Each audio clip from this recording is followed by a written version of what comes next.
First of all, I'd like to start off with what my master told me when I asked him about chakras. He said to me, Nalanie, you don't want to know too much about those things. Have a little knowledge, but don't play around with too much with those things. Okay, Gurudev. And I didn't for many, many years. I read about them a little bit, and that's it.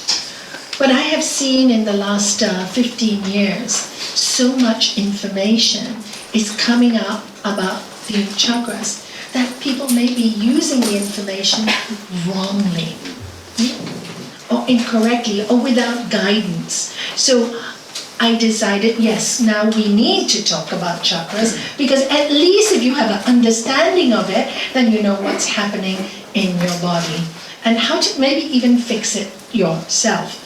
But we'll start now with the word chakra. Do you know what it means? Energy. Yes. So the word chakra means wheels of spinning energy. Many of the ancient texts talk about the 7 stages, or the 7 heavens, or the 7 hells.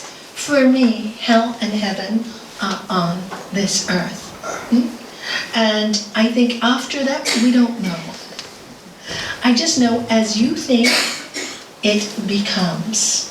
So if your mind is in a very beautiful place, when you go, that's where you will go, because as you think, you will become.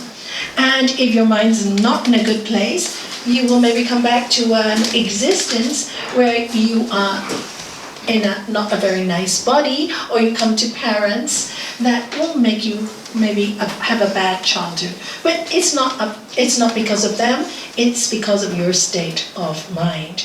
Until we live many, many lifetimes, and then we do what we're doing now. And we want something more. We don't want to repeat the same story again. We want something more. We want to know who we are. We want to know what consciousness is. So in our bodies, we all talk about the soul, right? You all believe in an existence of a soul. Anybody not? Okay. So your soul is your subtle body. You cannot touch it. You cannot feel it. Same with the chakras. You cannot touch them. You can feel them intrinsically when you start to practice a lot, but you can't feel it physically. It's not physical. It's in your subtle body. There's no place in your body that you can say, this is your chakra and this. It's not physical, okay? It's subtle. You can't touch it. So how did people get to realize that we had this kind of system in our body? The rishis, or the wise ones, questioned life a lot. They questioned, who are we? What are we? Why are we on this earth? And so when they sat down in meditation, and in the very old Upanishads, which are old Vedas and scriptures, there is a description of, in some of the old books, I can't tell you which one now, that talks about these 7 energy centers in our body. They're actually not 7, there are many, many more. We've got 7 and the 2 minor ones at the hands. They say underneath the feet as well. So there are more energy centers than the 7, but they focused on the 7. And these energy centers affect 72,000 nadis in our body. What are nadis? Like nerves, all right? But really in reality, they're far more than 72,000. It's just that the yogis have only been able to map down 72 nadis. So if you look at our bodies, it's a network. We have a physical network, and we have a subtle network. The subtle network carries all the experiences we've had in many lifetimes. And if you don't believe in many lifetimes, just think about this lifetime, all right? You don't have to believe in reincarnation if you don't want to. But in this lifetime, and certain things are stored in our bodies. They normally are stored in these different centers. So let's start with the first center. The first one, which is your base chakra, and if you sit straight on yourself, sit very straight, it's really just where your just below your coccyx, right where you sit on, all right? Let's get you to feel it. Let me see how you can feel your base chakra. Yeah. Okay, so inhale, suck in your stomach and pull up your muscles and squeeze the anus muscles. Do you feel a pressure like somewhere in the middle of your lower back? Exhale. And you feel a pressure there? You feel some pressure at the lower back? Let's try it again, okay? Inhale, suck in the abdomen, squeeze the muscles of the anus, the sphincter muscles, and release. What I've just done with you now is called mooladhara, squeezing of the anus muscles. They're called sphincter muscles. And what it does is awakens what they call the Kundalini force, which sits at the base of our spine. So the Kundalini force has always been depicted as a snake. So, and this snake, they say, is coiled 3 times round at the base of your spine. And it carries with it all the spiritual information that we need. It's the, what you call the hard drive, soft drive, what do you call that, the hard drive? What did you say? Yeah. So it contains everything that we need to connect with who we really are. So when we start yoga practices, then what we do is the Kundalini actually awakens. It can also awaken suddenly through an accident or a trauma.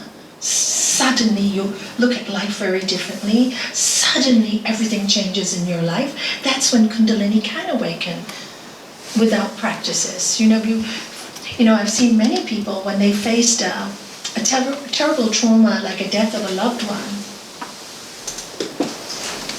Many times in their life, the whole thinking changes, like Kundalini awakens.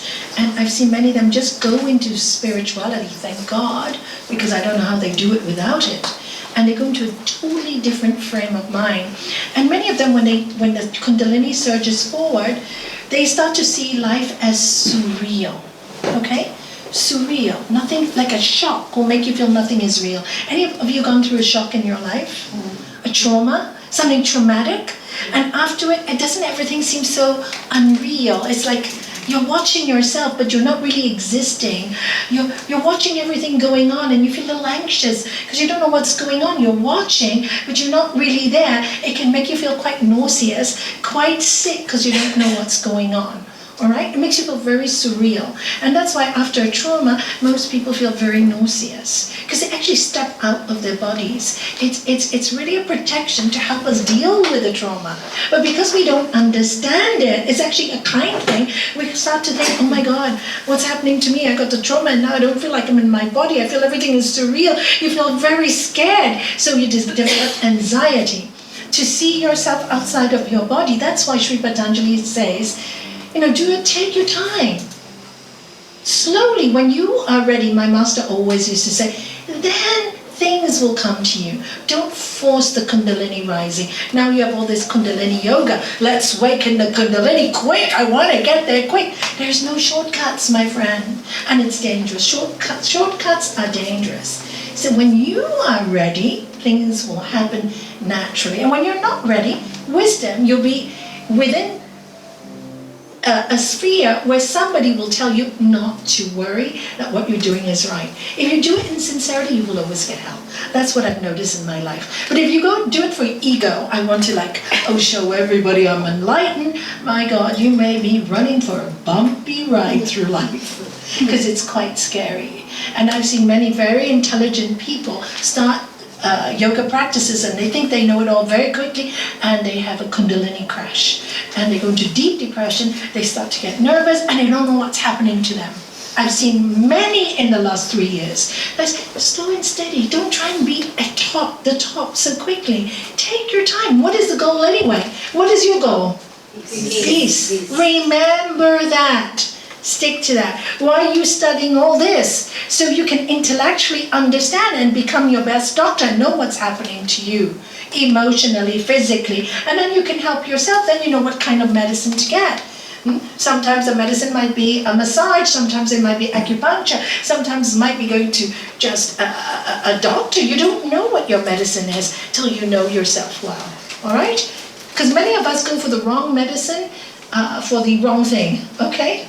You see, then you can judge yourself when you're feeling better, when you're not. You don't unnecessarily have to take too much or too little. So you see how important it is to really know yourself in every aspect?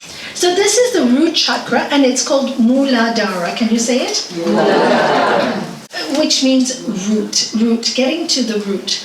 Now, this chakra is connected with earth, with being on earth. So when this chakra is not balanced, you will feel very insecure. You'll be frightened of moving forward in your life. This is where depression comes from, when you feel insecurity. This is where anxiousness comes from. I don't feel secure. I don't have enough money. There's a lot of worry about material things. Okay? This is when the mooladhara chakra is over-functioning, actually, and your mind is everywhere. It also affects your legs, because it's connected to the nerves of your legs. So if you find that suddenly you have knee pain or your foot's hurting and maybe you feel a little bit stuck and ungrounded because you've lost your way a little bit, you start to feel your legs will be affected and you're losing your ground, you're not steady anymore. And you will notice that those parts of your body will start to hurt. Or you need to move forward in life, make some changes, but you don't want to make them. You know you have to, but you don't have the courage to. Then that's also knee pain or foot pain. I'm not saying all the time, sometimes people just fall and have pain, but I'm saying most of the time it happens because there's an emotional dimension to it. All right, there's an emotional dimension to it, and that chakra is trapped because it's feeling trapped, and you're not voicing it and saying, I feel trapped, I need to do something. You're just hiding it, then the chakra will go haywire. Got it? So that's to do, and then you will have problems like constipation, hemorrhoids, all these kind of problems you will have when that chakra is blocked physically. It'll come out in those problems as well. So watch out for those kind of diseases. Hemorrhoids is insecurity. Okay? You're so insecure and you're bleeding. Red is the color. Okay? The next one is swadisthana. And that means the element of water, pure water, okay? Swadisthana. And this chakra, the color is orange. Okay, now I'm going to let you feel that chakra again. We are going to do, oh, and I forgot. The sound, the mantra for the root chakra is Lam. Lam. It's a sound. Each of these energy centers in our body comes with a sound. That's why all the great mystics call it celestial music, and that's where mantras come from, Gregorian chants. So basically all music comes from the field of sound, So that's why when people are angry, they get this kind of music, to vent their anger. Rave, the age of the rave, right? And the drugs to escape the anger, escape from their families, escape from their homes, escape from society, fed up of society. They need that to escape, so they create this from the universe to get it out of their bodies, one way or the other. But the way they choose is quite wrong because it actually harms their body as well. So it's really important to know. So the sound is Lam, so close your eyes. Inhale deeply. Exhale.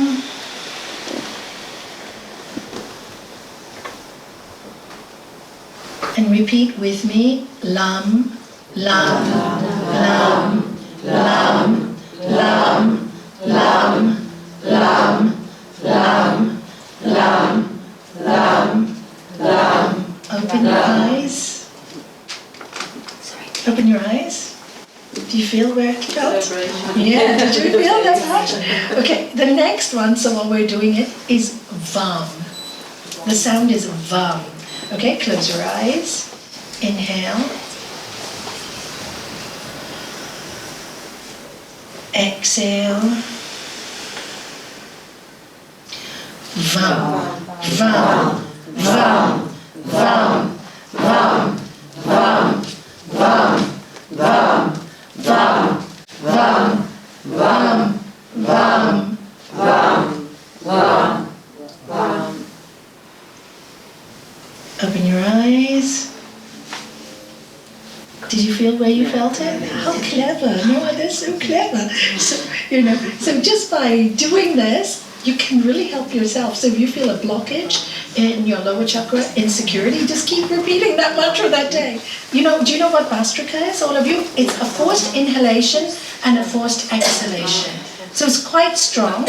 It's called bellows breath. It's like, when you want to,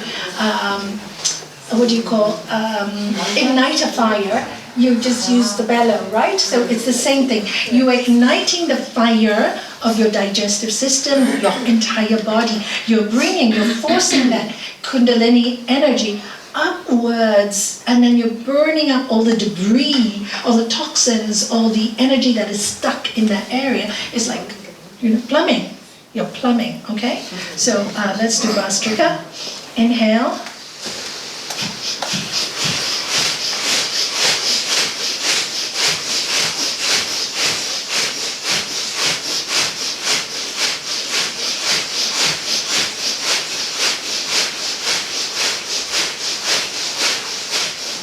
Exhale.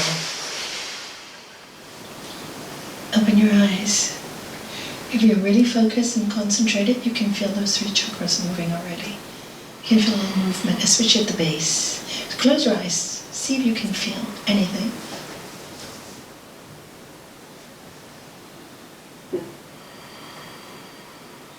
Open your eyes. And if you don't, doesn't matter. It just does kind of unblock everything from the area. Also, sometimes when you're meditating, you'll notice the colors that you see, and the colors represent the areas sometimes you need to work on. So these are the colors that the Hatha yogis and all the yogis kind of saw in their meditation, or when they started to work on themselves, they saw these colors. And that's why they gave these chakras colors. In the very old days with the Upanishads written, they didn't mention any colors. This is more new with the more modern yogis in around the 12th century, when they started really putting everything down in writing. But in the old days, they just said it was energy fields, the 7 energy fields of our body. So are the colors true? Are they imagined? I think you just experience it. And if you don't experience it, don't worry about it, because the very oldest yogis said they never talked about colors. They just talked about energy fields, okay? So everybody, we see things differently, all right? So this is the chakra of, I like the way she puts that, sexuality and pleasure. Because sexuality should be pleasurable. It's known as the water. It deals with your water because it affects physically. What does it affect? Who knows? Your bladder. Yeah, your bladder, your genitals too, your ovaries, kidneys, yeah. So it affects all this area, and when that area is affected and you are really disturbed, you develop cystitis, kidney problems, because that area is not functioning properly. And in my life, I have seen again and again with all the counseling I've done, is too much doesn't work. Too little doesn't work. Initially, in the early years, yoga scriptures speak about it as well. They say in the early years, when you first meet your partner, it's very, very, very often, right? Because you're young and you're vibrant, etc. But as you get older, it starts to slow down a bit. It's not a bad thing. It's not a bad thing so long as you both partners are in agreement with it. But you shouldn't completely drop it, like some of the yoga texts talk about. You've read brahmacharya. I think brahmacharya is only very few people, very, very few people who are born to be monks, who know that from the beginning of their lives, that can really do brahmacharya. All right? Most people, if they have too little, they have a problem. They have too much, they have a problem. All right? That's what I've seen in my life. So but there's nothing wrong with sex. Over the years, there's been so much literature out making people feel guilty about enjoying sex. There's nothing wrong in lovemaking if it's lovemaking. When it tends to be harmful is when it's used for the wrong reasons, for the manipulation. That's why you need to know your yamas and niyamas, right? You need to be well grounded in non-violence, truthfulness. So when you use this chakra for the wrong reasons, that it goes haywire and creates a lot of problems in your body. And this is where you get all the diseases coming from, venereal diseases, etc. Because the body is telling you, gonorrhea, all that kind of stuff. It's telling you, you're going too far now. You're going too far. The body itself is getting sick because you're out of balance. So the body does talk to us. It will give us a disease when we're not balanced. If it's too little, there will be a feeling of frustration, anger, and then we try to hide it because you feel bad. Partners feel, oh, I don't want to say it because I feel rejected. And so talk to your partner about it. Oh no, it just gets worse every time, and I don't want to hurt him, or I don't want to hurt her. And oh my God, and they're really hurting each other because they get so angry with each other inside when they don't discuss these kind of things. You really need to be open about this in your relationship. Okay? And if you feel a lack and you feel you're not happy, then speak to your partner, but not with anger, with truthfulness, you know? And work through it, talk about these things. There's nothing wrong with, why do you think we were designed this way?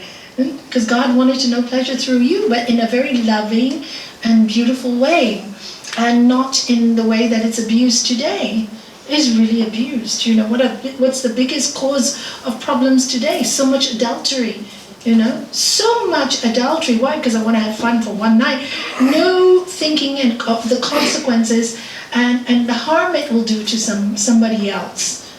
It's really important to watch this chakra. It's crazy in this generation, and I have more problems coming from this chakra. You'll notice more people with cystitis, kind of frustration, and men with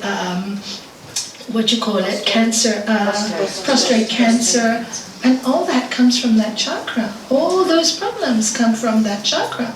And so when it's not balanced, also when it's not balanced, it's poor communication, which makes sense. Because when you're feeling frustrated inside, your communication is not, it's not honest, is it? And you're scared to let out the truth, right? You're scared, you feel rejected, you feel in pain, you feel in sorrow. So, the communication will become poor. And your energy field to the other person will be blocked, and you will feel blocked. And that can cause, again, all these illnesses. So, that is swadisthana. Can you say swadisthana chakra? And it's the sacral chakra.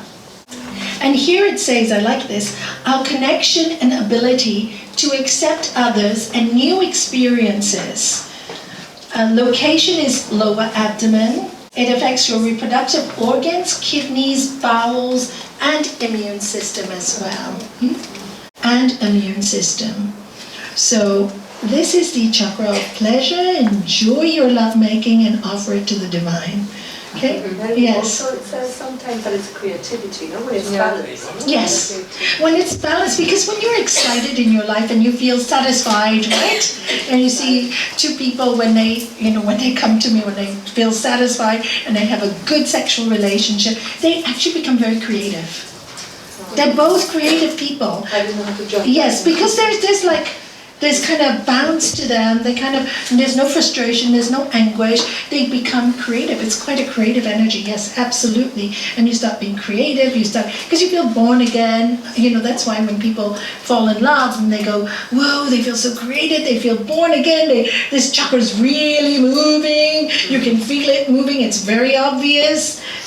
And this is where all the temptations come from. Because when this chakra goes a bit crazy, you have to watch it too, because it will go crazy when temptation is in your way, when you're sad, when you're in a relationship, when things are not working so well in a relationship.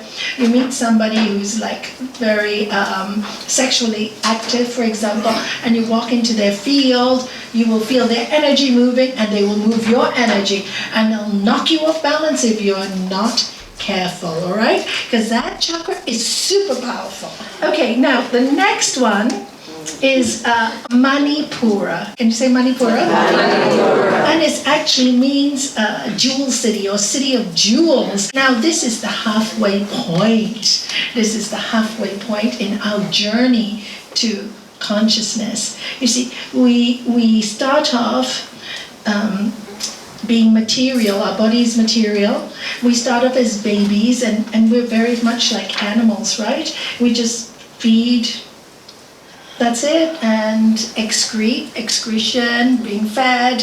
And as we climb up through our life, our journey through life, we become more and more and more conscious of who we are and what we are. And as the Kundalini rises, it comes to the middle point where our will, our mission, our dreams come alive in the sense of the spiritual journey. The spiritual journey, but the spiritual journey can only happen if we can understand our physical journey. Now, many people want to reach the sublime and consciousness, or what they call enlightenment, without going through your material life. You also have to understand that you have a life. You can't jump from kindergarten to university. And many of us, when we come to the spiritual path, that's what we want to do. So there is a battle. There's a battle right here, right? We're fearful. We're moving into a different level of consciousness. We're unable to move forward. But this is the city of jewels. When we conquer this, we can move upwards. We bring the energy upwards. And this one is, this chakra is very much linked with the emotion of anger or elation. And that's why when you're nervous, what do you say? I got butterflies in my stomach, right? And you fall in love, what do you have? Butterflies in your stomach. You're awakening something new, a new beginning that's taking you from the gross to the higher. Because the emotion of love joins up with the higher chakras, right? It opens up your heart. It opens up your heart when you're in love. That's why I say, don't fall in love with one person, fall in love with this entire world. So just fall in love all the time. And that brings this chakra to a different dimension. Because if you just fall in love with one person and you think that person is your possession, either that you lose them through death, or they get so tired of your possessiveness that they'll leave you. So nothing belongs to us. Nothing in this life. Everything is a gift. And constantly remember that. And take your level of thought to, you don't belong to me. You're my gift. I don't own you. I'm not here to control your life. Okay, this is what happens in most relationships. As soon as you fall in love, you get married, and after that's control. Everybody wants to control each other. We don't allow each other to be. ourselves the way we were born to be. It's a gift, remember? You need to grow to be who you were born to be the moment you possess them. And this is a problem I face with lots of couples, all right? They're actually jealous of each other. When one partner gets really confident, and it happens with a lot of people who study yoga, they get suddenly confident, independent, and they become like, okay, it doesn't matter, I'm not so possessive of you anymore. The other partner gets a bit, feels a bit Scared. Scared, etc. How did you become so confident? So rather than, wow, I love your growth. I'm so happy you're learning all these new things. What can I learn from you? They come to a point, they start to belittle your practice. Oh, this yoga doesn't really work. You lost your cool today. I thought you went to yoga, you know. My husband used to do that with me all the time. He used to, and I was so silly, I was so young. He'd go, I'm going to call your guru and tell him that you were so horrible today. And I would go, no, please, the first year of practice.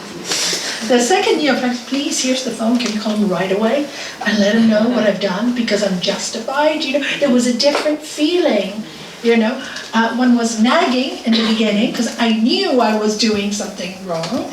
And the other was I was angry because I wanted something right. But that was knowing in myself where it was coming from. You see? So where I was coming from a place of fear, I know I did this wrong, don't call my guru.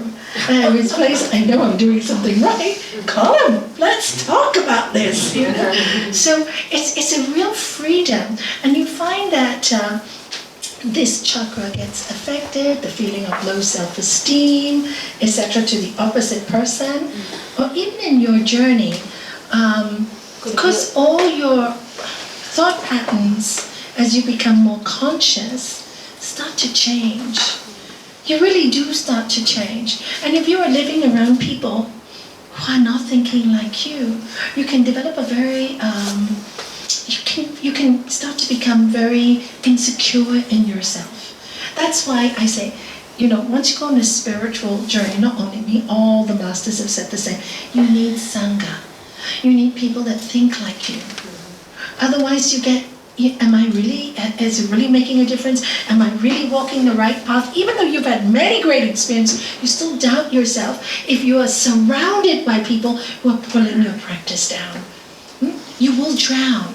So this is why satsang is so important. That's why we open this place in the first place. So this place is open for whenever you felt that you couldn't deal with this anymore, there's a place to find yourself. Yes.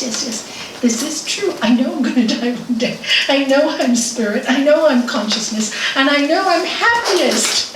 I'm happiest when I feel connected. I feel connected. I feel happy when I'm connected. That feeling of bliss when you sit and look out and you want nothing and you need nothing. It's bliss, isn't it? It's such a nice, I need nothing, I want nothing, I'm just here sitting. Oh, you just feel so happy. What could be better than that, right? And so get used to that great feeling. And people tend to be jealous of it. It's their problem, not yours, all right? It's their problem. Remember, you're here, you can only fix yourself, you cannot fix anybody else. So, and this is the color of yellow. Also, when you're a coward, what do they call it? Don't be yellow. So where did these words come from? Where these colors come from, right? From this chakra. And it says it's our ability to be confident and in control of our lives. And this is the emotion you need of self-worth, self-confidence, and self-esteem. So people with IBS, Crohn's, all these kind of stomach diseases, look at that. Are you self-confident? Do you have self-esteem? Because it comes from this, right? I don't want to move forward. I don't want to move forward. You're scared. You're holding your stomach because you don't have the confidence to move forward. I don't know how many people have come to me, do I have to do my exam? You see, which area are you protecting? Yes, because it'll make you do this afterwards when you do it. If you don't do it forever in your life, you're going to be, do I have to do my exam? Holding on to and you're protecting that chakra. Do you see? So when you watch body language, this is when you study the chakras, and this is the fun of it. You watch body language. You see, we talk about our heart. Correct? Pain in, you say pain in the neck here. Oh, pain in the neck, and your headache. Or when people's too much, your mind can't take it. Which chakras are you pointing at? Isn't it interesting? So, watch out for the body language. It'll tell you a lot about yourself as well. Yeah, manipura is willpower. I will. Can you say? I will. I can. I will and I can. That's so important. Many people come to me, Nalanie, I cannot meditate. Why do you always say the word cannot? Everybody can, but we can have different ways of meditation. There are different ways. Everybody tells you this is the only way. But as Sri Patanjali says, whatever way you choose. So I don't know why when we go to different schools and different techniques, you can only do Zen, you can only do yogic meditation. Meditation is meditation. It's focusing on one thing. And then people start to feel guilty. I can't do it. I'm not good enough. No, you can. Just find the method that works for you. Some people I know meditate just by repeating a prayer. Just a prayer the whole time. A prayer. They're not into yoga, but they're into their own religion, and they just repeat the prayer. And the prayer does what meditation does for me. Does it really matter the technique? We must always open our minds to there are many ways to that same goal. So don't hit yourself on the head when you can't do it a certain way. There's so many ways to do it. But be still in the ways. That's the only common denominator. That try and be still. So if you're staring at the sea and you hear all your thoughts going, just watch them, but you be still. You be still. If you're listening to music, just listen to the music, but you stay still. You're still. Everything else is going on. You stay still. And that is what you need to keep doing, all right? So even if you think you're not meditating, you're still, you are. You're already training the mind. And any questions with the manipura? Yes. Oh, Ram. So we can, good. Gurdev would love to do this. Yes, Ram, yes. Yes, another question. Could it be also blocked by disappointments or your letdowns? Absolutely. 100% it can be blocked by your letdowns. Because of course, when you're let down or rejected, what happens? You lose your self-esteem, you lose your confidence. Right? Because you feel, okay, I've been let down, rejected, I'm not good enough. So deep in your psyche, I'm not good enough. Yes. Rejection does that to us. It really affects this. And you've noticed people who are rejected get a lot of problems with stomach aches, and also cystitis. Those two things. They get a lot of that, okay? And your question, the sound is Ram. So should we chant Ram together? So you're smiling, right? Ram Ram Ram Ram Ram Ram Ram Ram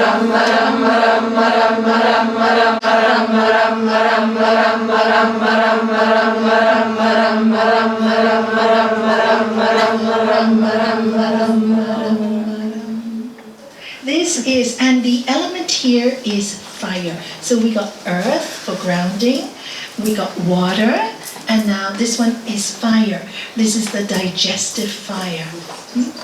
So when your digestive fire is low, when you loss of appetite, or you eat too much, again do Bastrika, do Kapalabhati.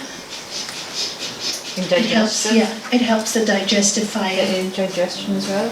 Yeah, aids digestion because it works all the way from, all the way up. Yeah. It works on your whole digestive system from the mouth downwards. And just to finish, because I want some time to finish what you've done today, because if I go to this one, I'll just be really brief, and I don't want to be brief because the heart chakra is really quite important, because now we're up to a higher level of consciousness. Okay? So, but I just really would like to brief you on these three a little bit more. The energy that raises the Kundalini is called Shakti. Okay? Shakti is also in the Hindu tradition known as a goddess. All right? Or in normal Mother Earth. She's Mother Earth. But we need energy in order to live on this earth. We need to have energy. Because when you are lethargic, this is the biggest problem, right? What do we call lethargy in the gunas? Tamas. So tamas is that guna that keeps us unhappy, apathetic, miserable. So we need energy to raise the Kundalini to the higher areas where we are useful in this life, where we need energy to work and to love and to change. And we want to make the world a better place. We have to have energy to work on ourselves. And when you don't have the energy to work on yourself, you go into depression because you're not inspired. So Shakti is the goddess that we awaken with this practice. So when you awaken the goddess, she goes up where your communication with the world. You have to learn to communicate with the world. We live with people. We're all one. We say we're all one. But if you can't even communicate with one person, how are you going to communicate with anyone?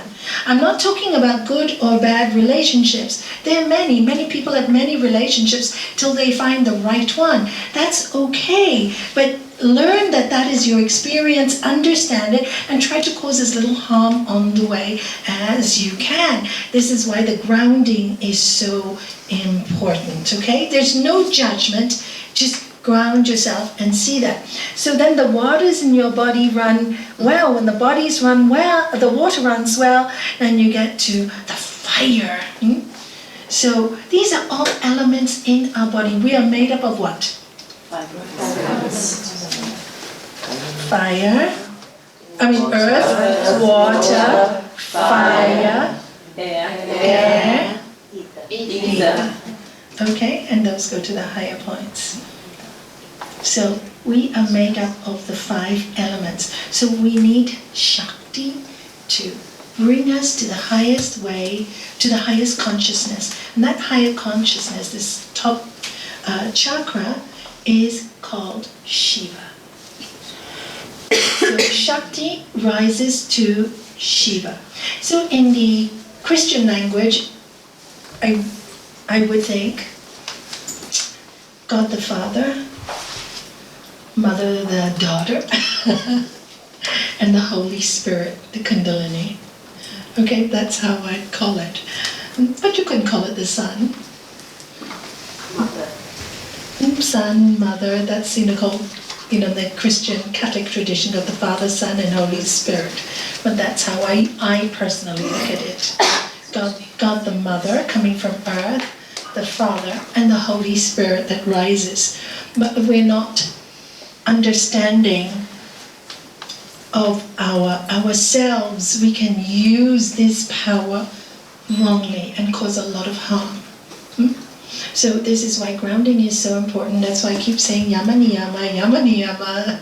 You must know that really well. That way when Kundalini rises in your body, you will just get the most wonderful experiences ever, and you will never use them to hurt anybody else. You will use it for the benefit of the world, and I believe all of us here are born to benefit ourselves too. Because if you don't love yourself and you don't do things for yourself, will you do anything for the world? Haven't you seen people? I met many good people that do things for everybody else, but never for themselves, so they're bitter. So this is Kundalini rises, Shakti to Shiva. You're understanding? This is our work. And when we reach there, we connect with the consciousness or the divine, whatever you want to call it. For me, there is no name, because how can you name? How can we even suppose to know God? From it came everything else. From it came everything else. Deep in the hearts of all is the light of all lights. And it exists, and our mission is to, in our bodies, in this lifetime, discover it and live in what? Ananda, in bliss.